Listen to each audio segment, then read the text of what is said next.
All right, we're gonna need Bart's knowledge to see if this is a thing that actually happens.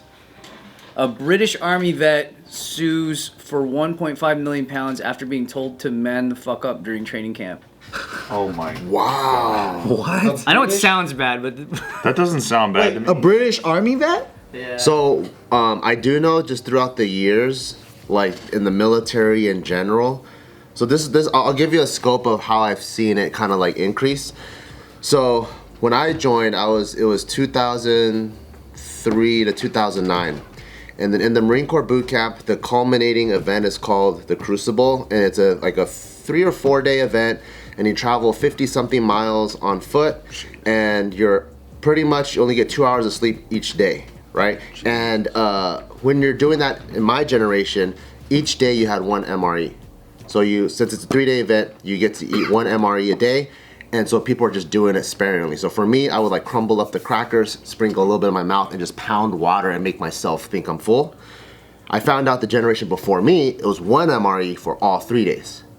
And then the next generation that came after me, they got 3 MREs a day. Why? Because did they complain? Yeah, people complain or whatever, or like there's I think called like Military Mothers of America or some shit like that. There's that kind of stuff, right? Wow. And then I start hearing that Military Mothers of America? something like that. Yeah. MMA? And then and then I heard of in Army boot camp they start to have stress cards now.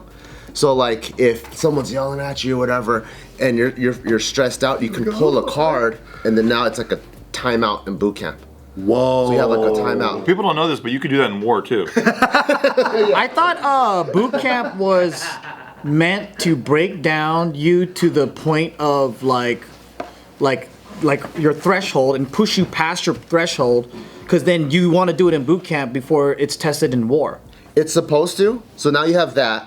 And then the last headline I read, which was just I think last week, I think the British military are changing all of their uniforms to being like vegan friendly.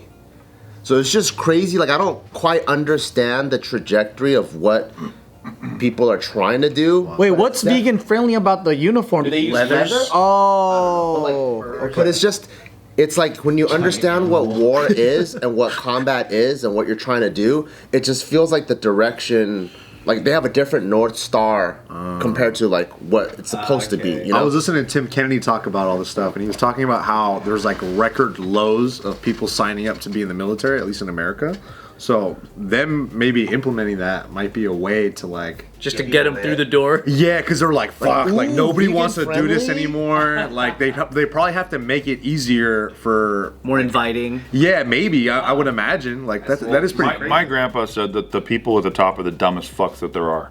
So it's Because they don't know, they're not there day to day. yeah. So the rule setters, right? The people who are affecting all the rule changes are usually the dumbest motherfuckers on earth, according to my grandfather. And so I think because of that, maybe we're seeing some of the residual effects. I saw this one thing about there's transgender like I don't know if they're generals or like they're like top ranking officials, and they're trying to like make sure that the military uses the right pronouns or whatever. And I was like, there is a war happening in Ukraine right now, and like you guys are discussing about pronouns. Like, I mean, yeah, maybe it is important, but like, isn't war the priority here? I don't know. I hope war is the last priority. Wow. You fucking bitch. So the dude, he didn't just sue because he was told to man the fuck up. What happened was he was complaining about like his clothes got soaked during the you know when you can develop trench foot Yeah. from like so he was complaining about that, and then the corporal told him to man the fuck up, so they didn't. He said he was getting a non-freezing cold injury, and his condition was getting worse, and he was complaining about it, but they just kept telling him to man up. I know a dude. He got injured in boot camp. He was a Marine, or I don't know if he fully became one because he got injured. They wouldn't treat him properly, so he said, "Fuck this shit," and he escaped out of base to go to the hospital. And then he got discharged, or like he got in He like trouble. deserted.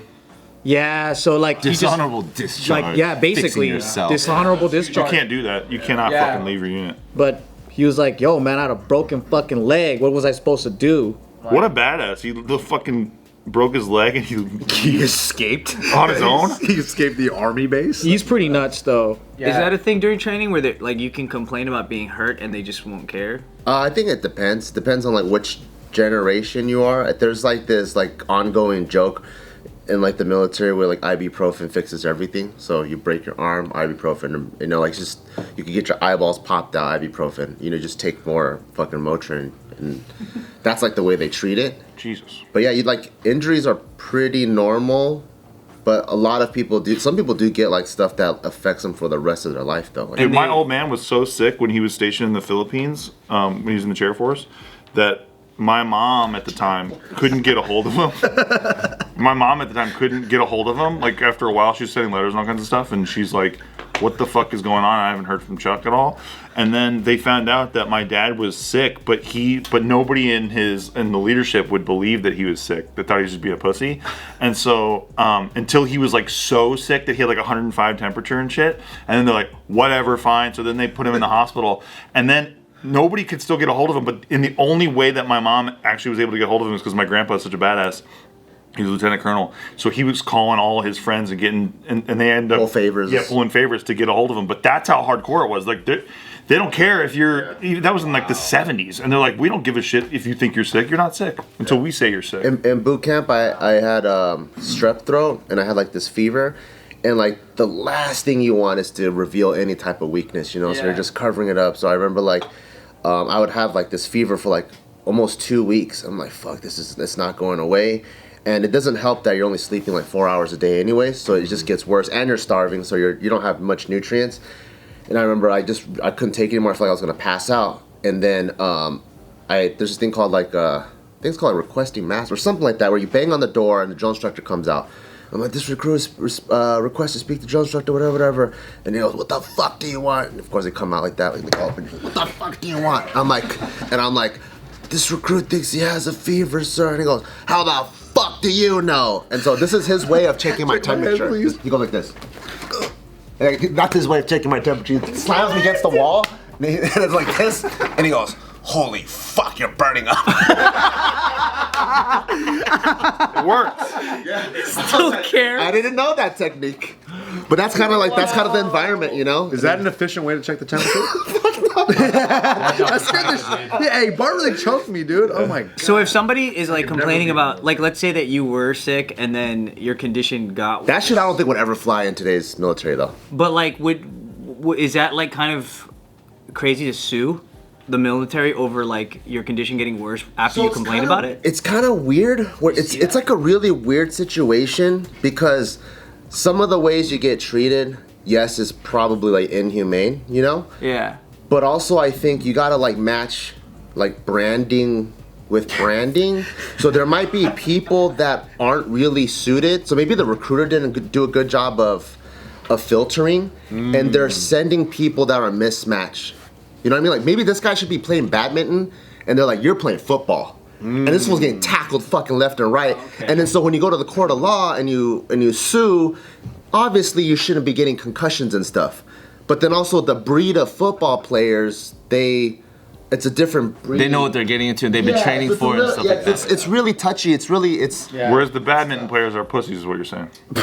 Yeah. Look, I'm the pussy back home that's like not signing up for the military, and in my mind, I'm hoping the guys who are in the military for my country are badasses. Savages. That are like taking ibuprofen when their fucking head's like half severed off and shit. So I'm hoping for that, even though. Which is okay too. It's just like. But that's on brand, right? Yeah. With war. Or even within the military, right? I'm trying to be on brand, you know? exactly. Within the military, like there's like a spectrum, and you join usually like what fits you or whatever. You know. I mean, if I own my own country, right, I would assume that the point of a military, or the point of boot camp specifically, is to filter, right? But not only filter, but to train future guys that will be highly likely to survive in war. That's one. And two, be able to kill somebody. Because that's essentially what it is. You're being taught to kill. You're being taught to survive. Right. Those are the two most important things.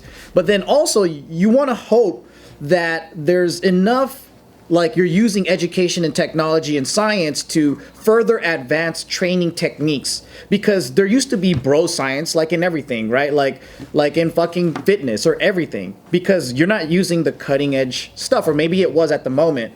And as time progresses, you learn more about psychology, you learn more about all these things, and you try to advance it every single year instead of just doing what worked in the past. And so, like, unless there's evidence of saying, like, these forms of training actually works, some of these guys might be using just bro military techniques that might not work. But at the end of the day, I'd rather have a soldier who won't fold under pressure, and when they're at the brink of death, they're, like, still able to survive. That's gonna be better for my country than a soldier who's never been through any adversity, and then when they face it in war, in the battlefield, that's when they get tested. Like, that's scary to me. But that's because, like, that would be your country. So that's Jomalia. Yeah. And that's an unstable ruler. That's not America.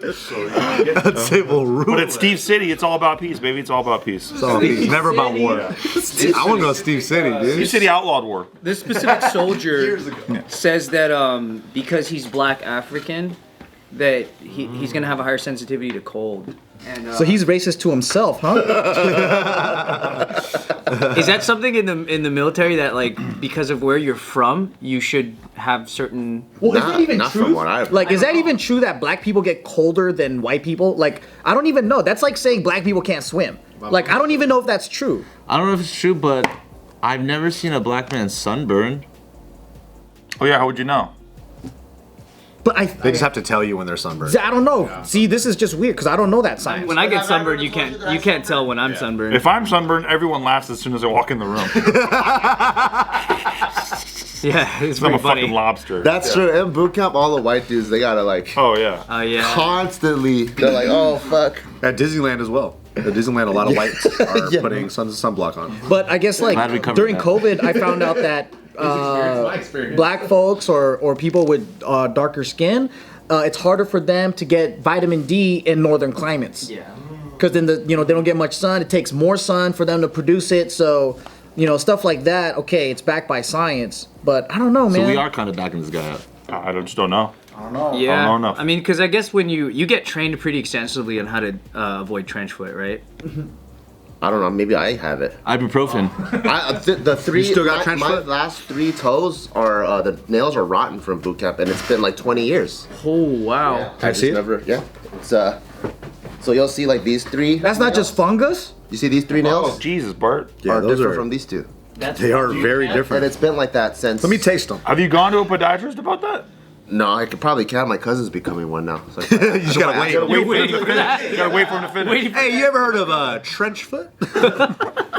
But yeah, you get like blisters like this big on the bottom. Like that kind of stuff. So normal because you're putting like 20 miles on like every week or every other day. You're doing like crazy shit. You weren't doing that before, you know? Fuck no. No. Fucking gang banging and doing ecstasy. To fucking hiking like 20 miles every other day. That's crazy. Same thing, man. Same thing.